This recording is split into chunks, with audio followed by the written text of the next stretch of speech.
और स्टूडेंट्स, मैं शायद 25 साल के बाद वेंकटेश्वरा कॉलेज में आई हूँ।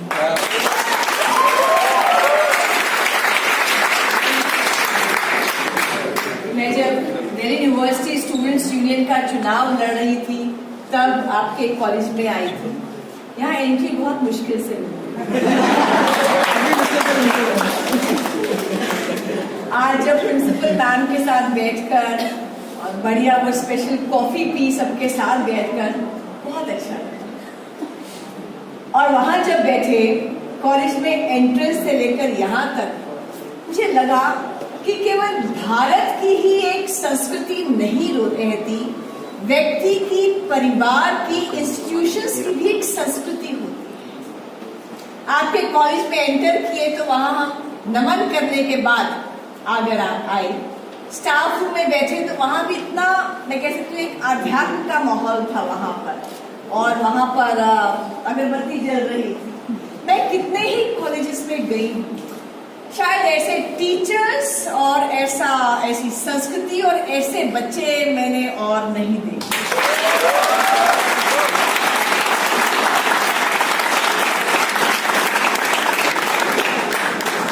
और मैं एक और बात से बहुत प्रसन्न हूँ, क्योंकि आप देखिए हम वकील लोग हैं और वकीलों को कोई खुशी खुशी नहीं बुलाता। कोई नहीं कहता आज घर में शादी है, let's go to a lawyer. कभी नहीं कहता, वो तो वकील को देखना भी नहीं। घर में बच्चा पैदा हुआ, बच्चे का जन्मदिन है, आओ वकील के पास चलते हैं, मिठाई लेकर चलते हैं, कभी नहीं। जो दुखी हो चुका होता है, लुट पिट चुका होता है, ऊपर ईश्वर और नीचे वकील होता है।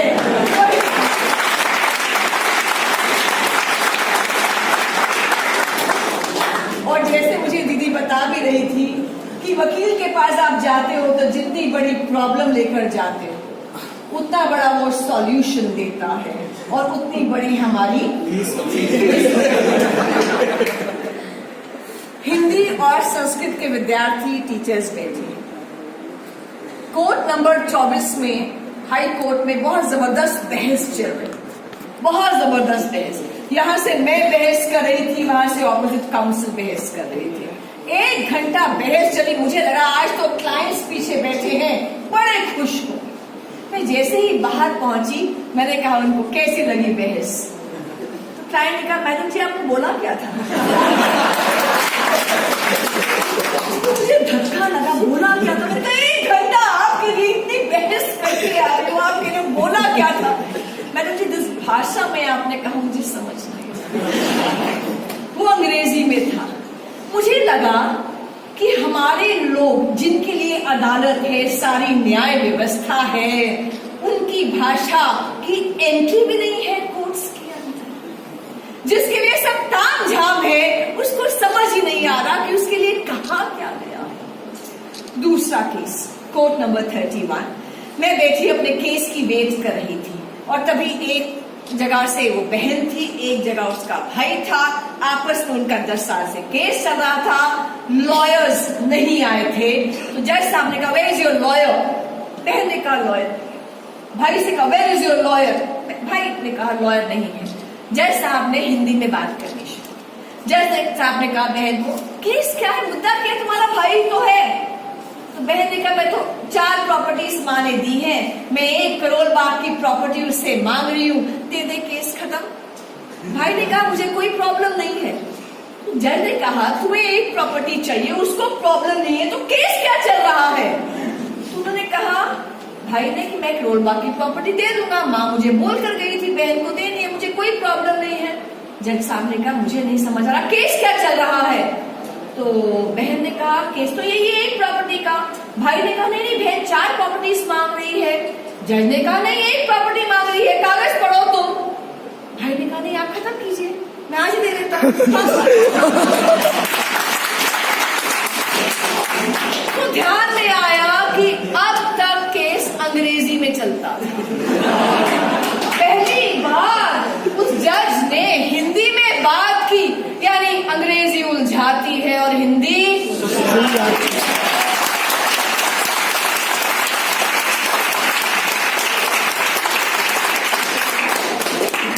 आपने क्रिमिनल केसेस की टांग टूटते हुए देखनी हो तो हिंदी की एफआईआर को इंग्लिश में कन्वर्ट करो। क्रिमिनल केस चल रहा था और वहां पर केस क्या था कि राम ने श्याम की खेत में हत्या की। केशव ने देख लिया वहां बम्बू खड़ा था, पसंद क्या बैम्बू ट्रीज खड़े थे वहां। तो वो जब पटियाला हाउस से हाई कोर्ट में आया उसकी ट्रांसलेशन की गई। ट्रांसलेशन थी Ram murdered Shyam. There were two prime witnesses, Mr. Bamboo and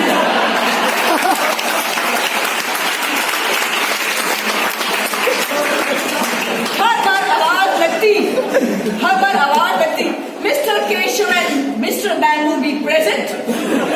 पर मिस्टर बैम्बू को तो नोटिस सर्व ही नहीं हो पा रहा क्योंकि उनका जो एड्रेस था फलाना खेत में मकान नंबर तो था ही नहीं।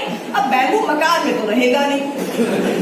तो एक किसी भले मानस को ध्यान में आया कि मिस्टर बैम्बू नाम अजीब सा है। उसने कहा हिंदी की एफआईआर पढ़ते हैं, हम ओरिजिनल कंप्लेन देखते हैं। ओरिजिनल कंप्लेन देखी, वो 60 साल पुराना केस सॉल्व हो गया कि वो मिस्टर बैम्बू नहीं है, बैम्बू जो खेतों में खड़ा था उसको। आप देखिए कि आप मेरे अर्थ का अनर्थ करना हो तो आप हिंदी से अंग्रेजी में कर दीजिए। अभी महंगाई पीछे ध्यान है, गवर्नमेंट ऑफ इंडिया की ओर से एनवायरमेंट टैक्स का केस था। ये 6 महीने पहले की बात है, जैसे संजीव सचदेवा की कोर्ट में आप गूगल कर सकते हैं। मैं गवर्नमेंट ऑफ इंडिया की ओर से थी, दिल्ली सरकार के लोग वहां पे थे। एनवायरमेंट टैक्स लगा दिया गया था ट्रक्स के ऊपर। लास्ट ईयर की बात है, ट्रक्स पे एनवायरमेंट टैक्स। किन ट्रक्स पे नहीं लगेगा जिनमें इसेंशियल आइटम्स हैं, दाल है, चावल है, आटा है, दूध है, जो ये ट्रांसपोर्ट कर रहे हैं उन पे एनवायरमेंट टैक्स नहीं लगेगा।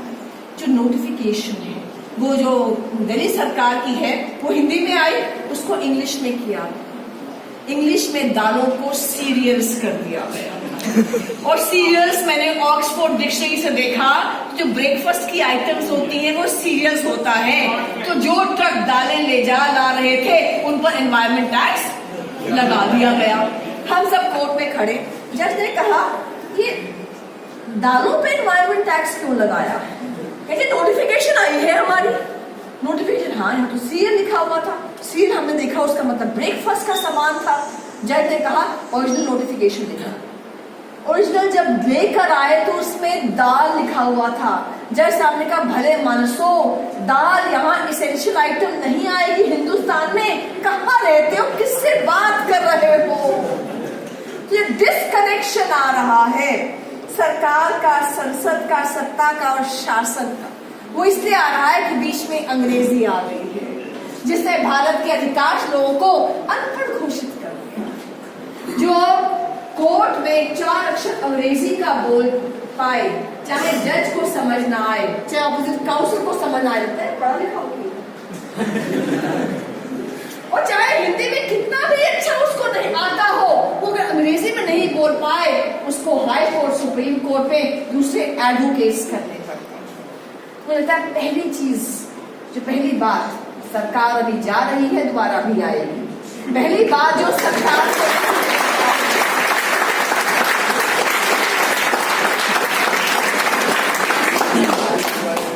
किसी भी राष्ट्रवादी सरकार जो पहली बात करनी चाहिए, फाउंडेशन बिछ चुका है, जो भवन खड़ा करना है वो हिंदी और हिंदुस्तान के आधार पर भवन खड़ा है। मैं आपको एक दो एग्जाम्पल्स और दूंगी और तब मैं उसके बाद विषय पर आती हूँ। केंद्रीय विद्यालय में एक सर्कुलर आया 3 साल पहले कि जो संस्कृत है, संस्कृत की जगह पर आप फॉरेन लैंग्वेज पढ़ाएंगे। आप पढ़ाएंगे स्पेनिश, जर्मन, फ्रेंच या चाइनीज। हमने कोर्ट में केस फाइल किया शिक्षा संस्कृति उत्थान न्यास की ओर से। मैं वकील थी, जस्टिस राजीव सहाय एंड लॉ थे। मैंने कहा Monika, who studies Sanskrit now? मैंने कहा लॉर्ड्स, पढ़ते हो या नहीं पढ़ते हो? 3 लैंग्वेज फॉर्मूला कहता है कि पहला आप हिंदी पढ़ाएंगे, अंग्रेजी पढ़ाएंगे और एक मॉडर्न इंडियन लैंग्वेज पढ़ाएंगे। इसमें कहते हैं नॉर्थ इंडियन स्टेट्स में आप हिंदी, इंग्लिश और preferably a language from south पढ़ाएंगे। साउथ इंडियन स्टेट्स में आप मातृभाषा इंग्लिश और प्रेफरेबली हिंदी पढ़ाएंगे। इससे नेशनल इंटीग्रेशन भी होती है, झगड़ा समाप्त होता है। ये हमारी नेशनल एजुकेशन पॉलिसी का हिस्सा है। जब तक ये रहेगी तब तक फॉरेन लैंग्वेज हमारी संस्कृत की जगह नहीं ले सकती। अल्टीमेटली हम जीते और जो भी संस्कृत को हटाकर फॉरेन लैंग्वेजेस ला रहे थे वो सर्कुलर निरस्त हो गया। जैसे यूपीएससी में आपको ध्यान होगा 4 साल पहले आप देखिए, जब से हिंदी और हमारी जो मॉडर्न इंडियन लैंग्वेजेस हैं, जो 22 भाषाएं हैं हमारे 8 शेड्यूल में, उन भाषाओं में लोग आईएएस का एग्जाम दे पा रहे हैं। अभी पीछे एक षड्यंत्र के तहत 22.5 नंबर का अंग्रेजी कंपल्सरी कर दिया, यानी झारखंड का बच्चा होगा, आपके मॉडर्न स्कूल का बच्चा होगा, दोनों कम्पीट करेंगे उन 9 क्वेश्चंस के लिए 22.5 नंबर के लिए। जहां आधे नंबर पे मारो मार है, वह कहाँ जीत पाएंगे। अंग्रेजी के आधार पर पिछड़ जाएंगे सब लोग। हमने फिर केस फाइल किया, लगातार 3 साल तक वो केस लड़ा, मैंने आर्ग्यू किया था और अल्टीमेटली वो जीते। वो जो कॉम्पिटिटिव पेपर था तो उसको हटा दिया गया और क्वालिफाइंग कर दिया गया। सिर्फ पास करने की आवश्यकता है। मुझे लगता है आप सभी विद्यार्थियों को गूगल करके Santosh Kumar versus union of India का केस जरूर पढ़ना चाहिए, जो संस्कृत के ऊपर है। उसमें ऑनरेबल सुप्रीम कोर्ट जस्टिस हंसारी और जस्टिस कुलदीप सिंह ने कहा है, जज बोलते हैं कि सीबीएसई तुम क्या कर रहे हो। ये केस है लगभग 10 साल से ज्यादा पुराना है। तुम क्या कर रहे हो? तुम कह रहे हो अरे भैया संस्कृत पढ़ाएंगे तो हमें अरेबिक और पर्शियन भी पढ़ानी पड़ेगी। ये सेक्युलरिज्म के खिलाफ है। क्या बातें कर रहे हो? सुप्रीम कोर्ट जजेस ने कहा अपनी जजमेंट में कि देश को, राष्ट्र को, भारत की संस्कृति को जानना है तो संस्कृत को समझो। संस्कृत भाषाओं की जननी है और उनकी भाषा में उन्होंने क्या कहा मैं बताती हूँ।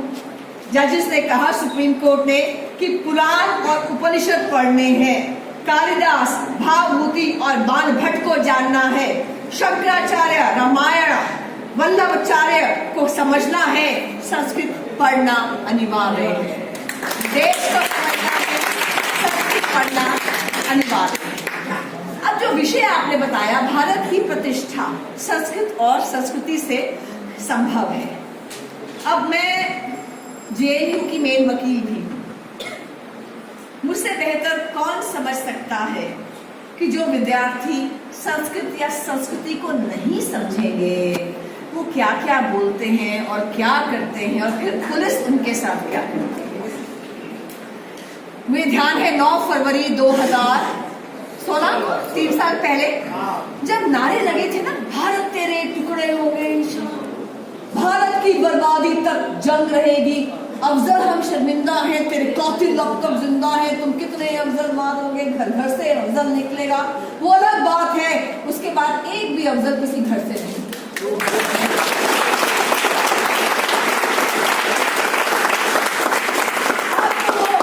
कोर्ट का ऑर्डर पढ़ना चाहिए। जस्टिस प्रतिभा रानी ने हाई कोर्ट में जब कन्हैया कुमार की बेल एप्लीकेशन लगी, उनका ऑर्डर पढ़े, beautiful order that has not been challenged. वो ऑर्डर में जस्टिस प्रतिभा रानी कहती है कि चारों ओर बसंत के फूल खिले। क्या कारण है कि यहाँ जेएनयू में बसंत की और शांति के फूल नहीं है? इसका उत्तर देना होगा यहाँ के टीचर्स को, यहाँ के स्टूडेंट्स। दूसरी बात उन्होंने कही कि ये जो आज राष्ट्र विरोधी नारे लगा पा रहे हैं वो इसलिए लगा पा रहे हैं कि मेरी सेना का जवान वहां पर सीमा पर खड़े होकर इनकी यहाँ सुरक्षा कर रहा है। तीसरा जस्टिस प्रतिभा रानी ने कहा, कहते ये राष्ट्र विरोध का जहर एक प्रकार का इन्फेक्शन है, ये कैंसर है। पहले एंटीबायोटिक्स देनी होती है, हल नहीं निकलता तो सर्जिकल ऑपरेशन करना होता है, तब भी हल नहीं निकलता। हाथों पांव में अगर इन्फेक्शन फैल जाता है, गैंग्रीन बन जाता है, तो हाथों पांव को काटना पड़ता है। आगे उन्होंने कहा, प्रश्न उठता है, सबके सामने प्रश्न उठता है कि राष्ट्र विरोध का जहर आया तो आया कहां से? ये प्रश्न कहकर वो वहीं पर रुक जाती है, बेल ग्रांट कर देती है, एक प्रोफेसर को गारंटर बनाती है और कहते हैं, प्रोफेसर साहब आपकी गारंटी पर छोड़ रही हूं, पर इसके दिमाग में राष्ट्र से प्रेम लाइए, इसकी जो एनर्जी है वो पॉजिटिविटी की ओर जाए, नेगेटिविटी हट जाए, ऐसा प्रयास कीजिए। ये उस हाई कोर्ट की ऑर्डर में। अब जब मैं ये सब पढ़ रही थी और सुन रही थी, मुझे लगा कि हम भी जरा देखें कि राष्ट्र विरोध का जहर ये आता कहां से है। आज जब बच्चे यहाँ पर दीप प्रज्वलित हो रहा था और इतने सुंदर यहाँ पर मंत्रोच्चारण हो रहा था, इस भैया ने इतनी बढ़िया यहाँ पे सरस्वती वंदना की, ऐसा लगा वहीं पर सुकून मिल गया। मैम बोल रही थी, नीता जी बोल रही थी, सब सुन रहे थे, बच्चे आराम से बैठे हुए थे। ऐसा लग रहा था कि कहीं ऐसी जगहों पर राष्ट्र विरोध का जहर क्यों आ जाता है, या प्रेम और पॉजिटिविटी जैसे यहाँ मैं फील कर रही हूँ ऐसे क्यों नहीं आती। तो उसका जवाब मिल गया। जवाब क्या मिला कि जब कन्हैया कुमार और बाकी लोग अरेस्ट हुए थे, आप गूगल कीजिए, आपको सब इंफॉर्मेशन मिलेगी, क्योंकि मैं तो उस समय I was part of the system, मैं समझ सकती हूँ। तो उस समय कुछ टीचर्स ने कहा हम स्ट्राइक पर जाएंगे, 80% ऑफ टीचर्स ने कहा हम स्ट्राइक पर नहीं जाएंगे, हम क्यों स्ट्राइक पर जाए, हम अपना काम करेंगे। तो कुछ टीचर्स ने कहा ठीक है, बहुत राष्ट्रवाद चलता है, हम भी एक राष्ट्रवाद पर पाठशाला लगाएंगे और खुले में लगाएंगे, एडमिनिस्ट्रेशन ब्लॉक पर लगाएंगे। उन्होंने राष्ट्रवाद की पाठशाला लगाई, खुले में लगाई, चौड़े में लगाई। वहां पर पहला टीचर आया, पहले टीचर ने कहा, पहले प्रोफेसर ने कहा, you know the idea of nation, ये राष्ट्र का कॉन्सेप्ट जो है ये तो अंग्रेजों ने हमें सिखाया था।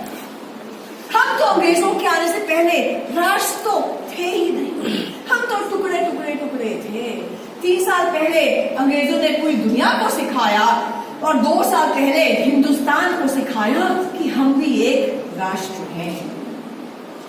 दूसरा प्रोफेसर नेक्स्ट डे आया, कहते you know what should be a symbol of nationalism, यानी राष्ट्र भाव का सिंबल क्या होना चाहिए। उसका सिंबल भारत माता भी हो सकती है, उसका सिंबल एक चक्र भी हो सकता है। मुझे लगता है चक्र होना चाहिए, चक्र में जो स्पोक्स हैं ऊपर जाते हैं नीचे आते हैं, ऊपर जाते हैं नीचे जाते हैं, ये ज्यादा इक्वालिटी में विश्वास रखता है, इसके चक्र होना चाहिए। तीसरे महाशय जी आए, उन्होंने कहा जैसे यूएसएसआर ने 15 स्टेट्स को इकट्ठे कब्जा कर लिया था, उसको एक राष्ट्र में जबरदस्ती पकड़कर बांध दिया था। जब इन स्टेट्स ने कहा हम अलग होना चाहते हैं, इसलिए हम अलग होके ही रहेंगे, they had a right to secede, वो लोग अलग हो गए। इसी प्रकार से अगर भारत की स्टेट्स कहती है मणिपुर, नागालैंड, केरला, कश्मीर हम अलग होना चाहते हैं, उनको राइट है, भूमि का टुकड़ा ही तो है, उनको राइट है सेसीड करने की, अलग होने की। मुझे ध्यान आया ये राष्ट्र विरोध का जहर आया तो आया यहां से।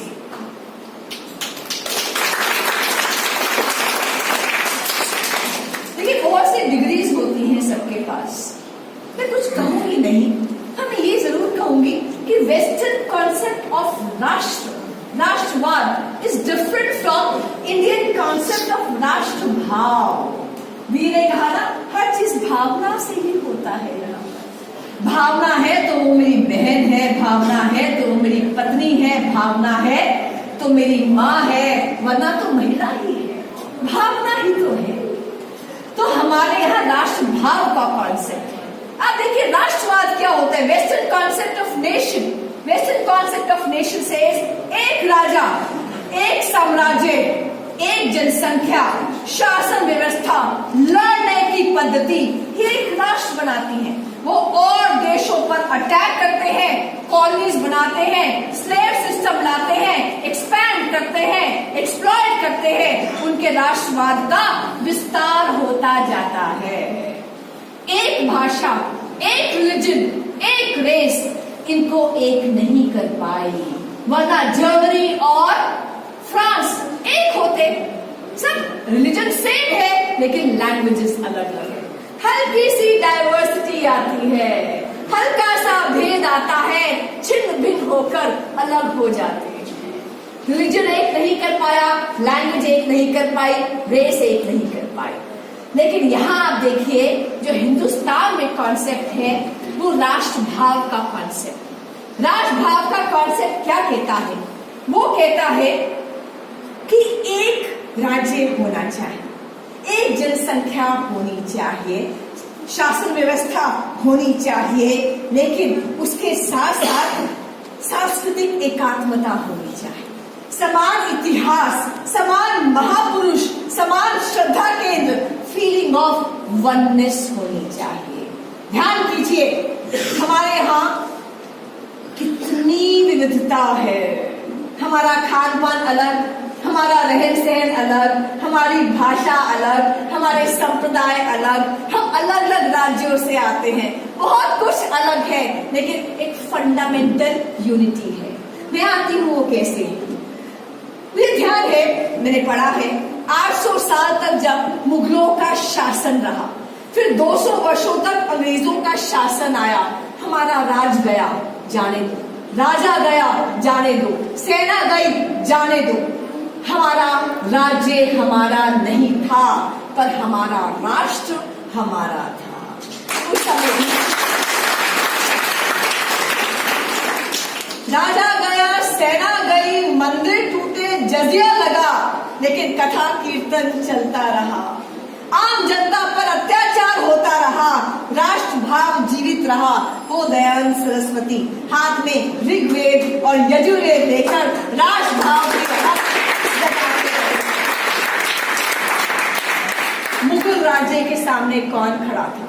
राजा तो खत्म हो चुका था, सेना साम्राज्य सब खत्म हो चुकी थी, लेकिन उनके सामने गुरु नानक खड़े थे, उनके सामने पूरी देव परंपरा खड़ी थी, शिवाजी खड़े थे, राणा प्रताप खड़े थे, तुलसीदास खड़े थे, मीराबाई खड़ी थी, चैतन्य महाप्रभु खड़े थे, ज्ञानेश्वर खड़े थे, नामदेव खड़े थे, तुकाराम खड़े थे।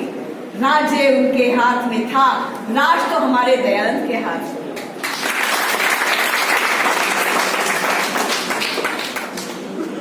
वंदे मातरम बोलकर कितने ही लोग सूली पे चढ़ जाते थे, उनको सत्ता का लालच नहीं था, उनको था ये देश मेरा है।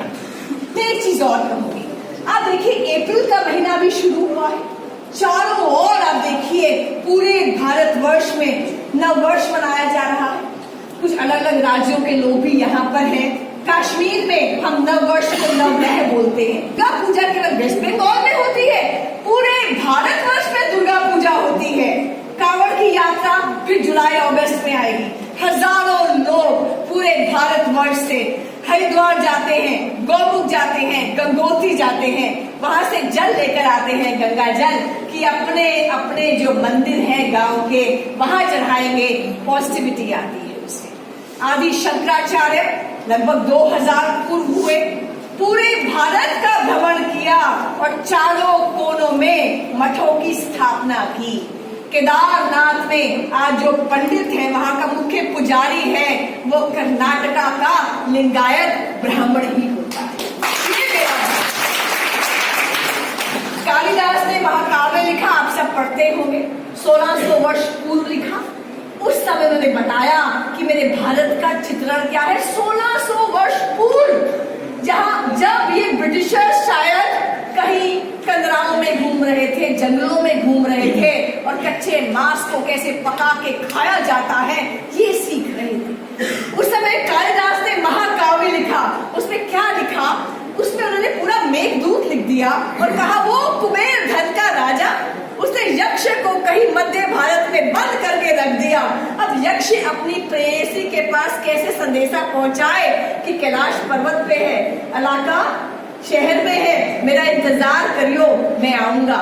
वो लालच देते हैं बादल को। क्या होता है? ई क्लाउड चलता है, ई क्लाउड पे मैसेजेस स्टोर होते हैं। वो कालिदास 1600 वर्ष पहले ई क्लाउड के जरिए, और क्लाउड को भी वो लालच दे रहे हैं।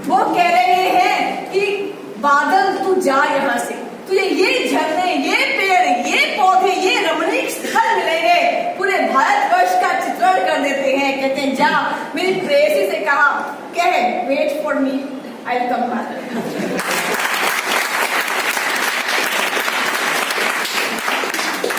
आपके वेदों का उच्चारण पूरे भारतवर्ष में एक ही है। आपके भूमि पूजन के विवाह के जितने भी मंत्र हैं वो एक ही है। जब कुंभ के मेले में मेरा साधु डुबकी लगाता है, वो शायद आपके जितना पढ़ा लिखा नहीं हो, पर वो पूरे भारत की नदियों को याद करता है, उसके बाद गंगा माँ में डुबकी लगाता है।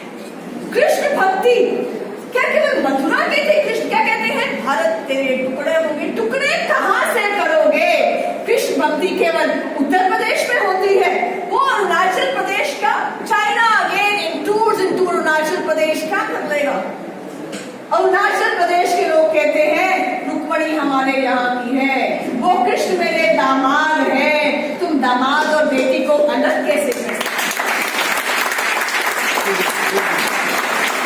और कृष्ण भक्ति क्या कहते हैं? नॉर्थ वर्सेस साउथ, आर्य वर्सेस द्रविड़, ब्राह्मण versus this and that. Krishna भक्ति उड़ीसा में आप उनको जगन्नाथ करके पूछते हैं, महाराष्ट्र में विदोबा करके पूछते हैं, राजस्थान में आप श्री नाथ जी कहते हैं, आंध्र में आप वेंकटेश्वरा बालाजी कहते हैं। कृष्ण तो वही है, भाव अलग अलग हो जाते हैं।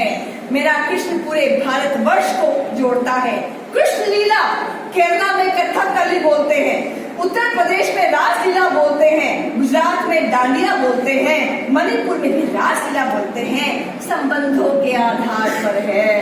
वो नागालैंड मांगे आजादी, जब सुनते हैं तो लगता है कि भीम ऊपर बैठकर रो रहा। भीम की पत्नी हिडम्बा नागालैंड से, उसका ससुराल है नागालैंड, उनका बेटा घटोत्कच नागालैंड से है। आपने तो पिता पुत्र और पत्नी को ही अलग कर नागालैंड मांगे आजादी। क्या असम बोडो ट्राइब कहती है आसाम की कि हम तो ब्रह्मा जी के वंशज हैं। और तमिलनाडु में जब माँ सरस्वती पूजा करती है, माँ पार्वती पूजा करती है, वो किसके लिए करती है? वो रहा तमिलनाडु कन्याकुमारी, वो पूजा करती है वहां ऊपर कैलाश पे बैठे हुए शिव के लिए, वो फॉरनर के लिए पूजा करती है। भारत तेरे टुकड़े होंगे। तुम्हें आइडिया है संस्कृति है क्या भारत की? भैया संस्कृत पढ़ ली होगी पर संस्कृति तक तुम पहुंचे नहीं।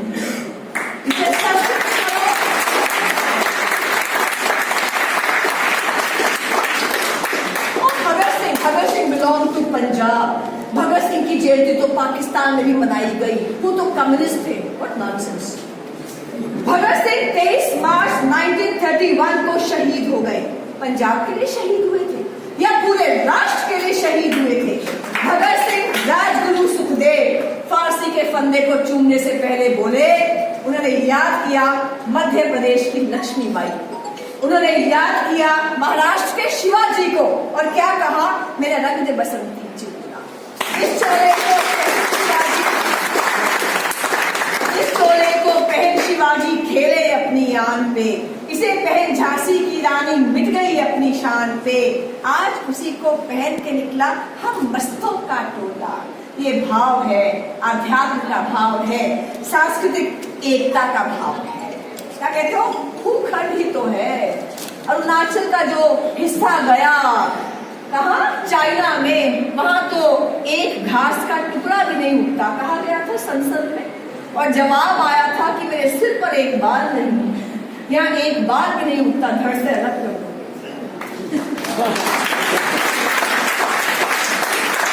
पूछा गया महर्षि अरविंद से, क्या रिश्ता है आपका इस भूमि के साथ?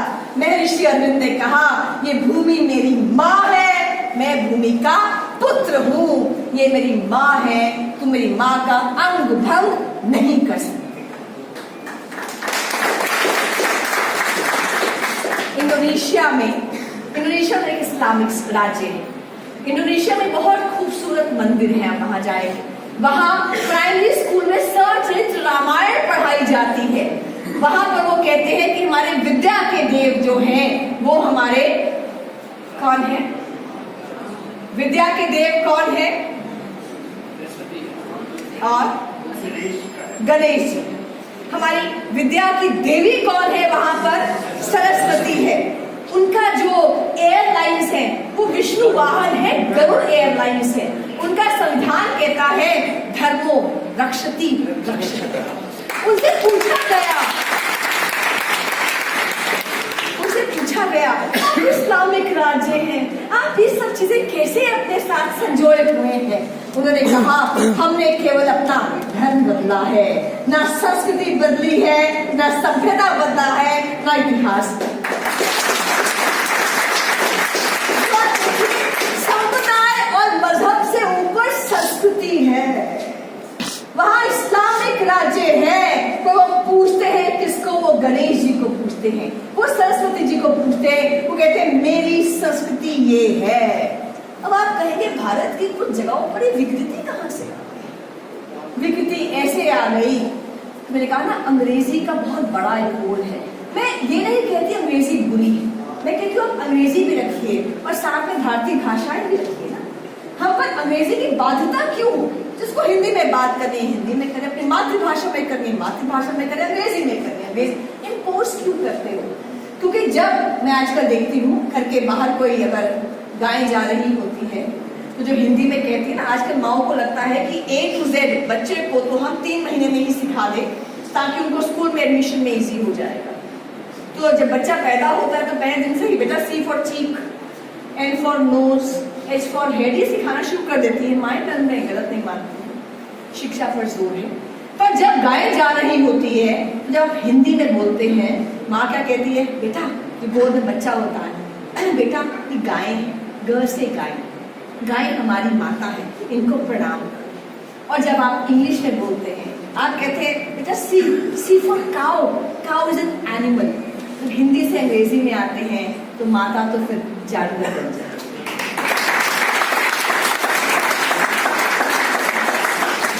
मैकाउले जब अंग्रेजी पद्धति उसने भारत में लागू की, शिक्षा पद्धति के ऊपर अंग्रेजी, उसने कहा था if you want to perpetually rule over India, estrange the Indians from their culture and civilisation.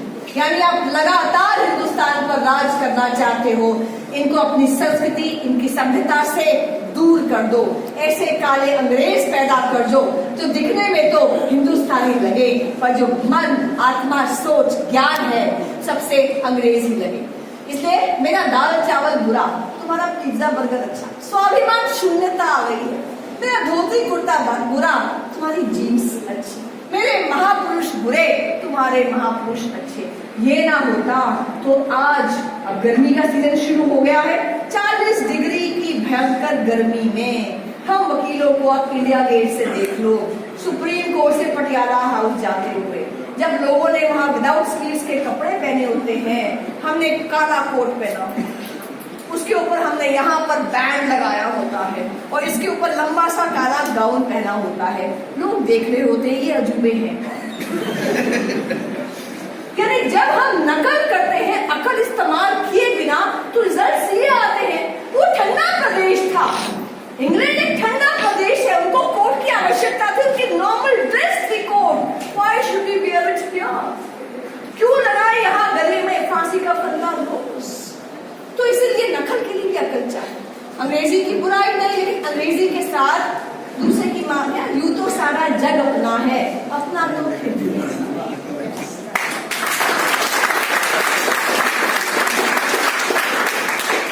मैं अपनी बात समाप्त करूंगी ये कहते हुए कि जब हम स्कूल में जाते हैं, हमारी समस्या कहीं ना कहीं होता है, भारत तेरे टुकड़े होंगे कहाँ से निकलता है? जब संस्कृति का स नहीं सीखते हैं, विकृति आ जाती है। देश को जानते नहीं है, मॉडेस्टी नहीं आती, उसके प्रति वो राष्ट्र का भाव नहीं आता, लगता है जमीन का टुकड़ा है, हमारे साथ रहा और अलग रहा, क्या अंतर करता है? तो जब हम विद्यालयों में जाते हैं तो 8वीं, 9वीं, 10वीं में जैसे दीदी ने बताया पढ़ाया जाता है Bhagat Singh was a terrorist. हमने पढ़ा है, बच्चों को पढ़ाया है, Bhagat Singh was a militant extremist and terrorist. उसके बाद हायर एजुकेशन में दिल्ली यूनिवर्सिटी में हिस्ट्री के कोर्स में पढ़ाया जा रहा था एंशिएंट कल्चर इन इंडिया, उसमें क्या पढ़ाया जा रहा था? A.K. रामानुजन का आर्टिकल, रावण की छींक से सीता पैदा हुई। ये केस मैंने लड़ा है। रावण की छींक से सीता पैदा हुई। रावण सीता का बाप था। रावण ने वर्जित फल खा लिया, प्रेग्नेंट हो गया। 8वें महीने में घर से बाहर निकलने में शर्म महसूस होती थी। जोर से छींक आई और नाक से सीता मैया पैदा। हनुमान एक कामुक व्यक्ति था जो लंका के शयन कक्षों में रोज विचरता था। जब ये पढ़ाया जाएगा तो बच्चा लाख कह लो घर में हनुमान चालीसा का पाठ करेगा, वो भारत तेरे टुकड़े होंगे ही बोलेगा। ये पढ़ाया जा रहा था। हम कोर्ट गए, हाई कोर्ट में केस फाइल किया। हाई कोर्ट ने कहा no no no, we will not interfere, let Delhi university decide what has to be taught. हम सुप्रीम कोर्ट गए। सुप्रीम कोर्ट से लिबर्टी ली, 5 साल पहले की बात है, कि हम वहां वाइस चांसलर साहब के पास जाकर अपनी बात कह सके। उनसे बात कही, एकेडमिक काउंसिल में ये इशू रेज हुआ। ये कोर्स मटेरियल जो ये आपत्तिजनक पोर्शंस थे पूरे के पूरे आज की डेट में हट चुके हैं।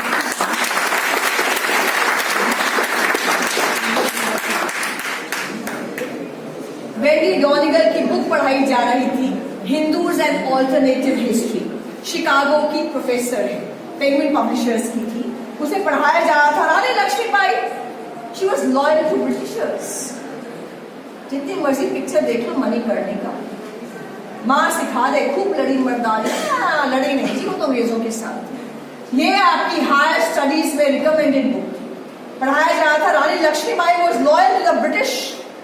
मंगल पांडे जो हीरो थे फर्स्ट वॉर ऑफ इंडिपेंडेंस के, वो तो चर्सी था, वो तो गांजा पिए रहता था। और रेफरेंसेस ये कहां से मिला? रेफरेंसेस होते ना, रेफरेंसेस पे लिखा हुआ था as told by Shashi Tharoor.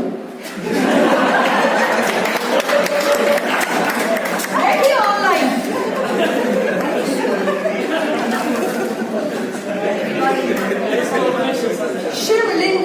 शिवलिंग के आकार का इतना भद्दा वर्णन मैं यहाँ बोल नहीं सकती। और लिखा गया कि महात्मा गांधी और विवेकानंद से पूछा गया what will you have in dinner, उन्होंने कहा गौ मांस परोसा जाए। ये पढ़ाओगे तो बच्चे मंत्र कहां से बोलेंगे? ये पढ़ाओगे तो भारत विरोध का जहर ही आएगा। इसलिए कहीं ना कहीं जो बौद्धिक आतंकवाद है ना, कि जो हिंदुस्तान का है, जो हिंदी का है, जो संस्कृत का है, जो संस्कृति का है, वो सब रिग्रेसिव है, सब पुरातन है, सबको छोड़ दो, वो सब आपको बुलक काट के एज में ले जाएगा। इसको ठीक करना पड़ेगा। ये ठीक हो भी रहा है। बहुत से एनजीओ की फंडिंग जब से बंद हुई है तो काफी कुछ ठीक हो रहा है। तो 2 तरह की फोर्सेस इस हिंदुस्तान में। सोशल मीडिया पे आप लोग रहते हैं, ब्रह्मास्त्र है सबके पास, 8 इंच का ब्रह्मास्त्र, ये खड़ा है ब्रह्मास्त्र। ये ब्रह्मास्त्र ऐसा है जब चाहो इस पर कुछ भी छोड़ सकते हैं। आप सभी लोग अर्जुन हैं। आपके हाथ में ऐसा ब्रह्मास्त्र है जिसका रिपीटेड यूज हो सकता है, जो एक ही बार आप नहीं छोड़ सकते। आपने इसका यूज किया था किसमें? निर्भया के केस में। पूरा क्रिमिनल जस्टिस सिस्टम आपने चेंज करके रख दिया, नए कानून ले आए आप लोग। यही ब्रह्मास्त्र आपने यूज किया था शनि श्रृंगापुर से हाजी अली दरगाह के लिए। Women entry should be there, आप ले आए। यही ब्रह्मास्त्र आपने यूज किया है कहीं महिलाओं के खिलाफ अगर इक्वालिटी पे प्रश्न आता है, जस्टिस पे आता है, फ्रीडम पे आता है, डिग्निटी पे आता है, आप ये ब्रह्मास्त्र उपयोग करते हैं और तलाक तलाक तलाक बैन हो जाए।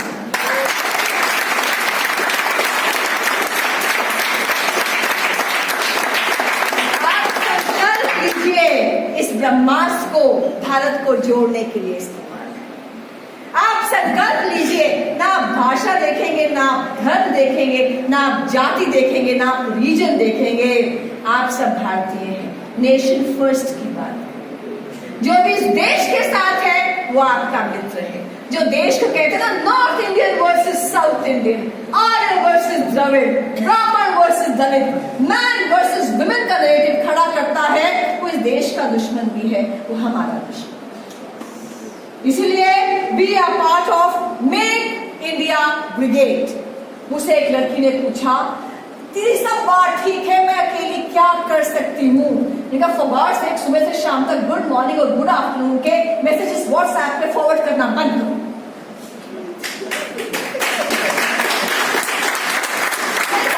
रोज आपने तो विकिपीडिया है आपके पास, आप खोलोगे तो आपको 10,000 पेज मिल जाएंगे। लाइब्रेरी जाओ, नेट पर पढ़ो, जो टॉपिक लगे भारत से संबंध में उसके 4 पेज पढ़ो और 1 पेज लिखकर व्हाट्सएप पे शेयर करो। इतना तो कर सकते।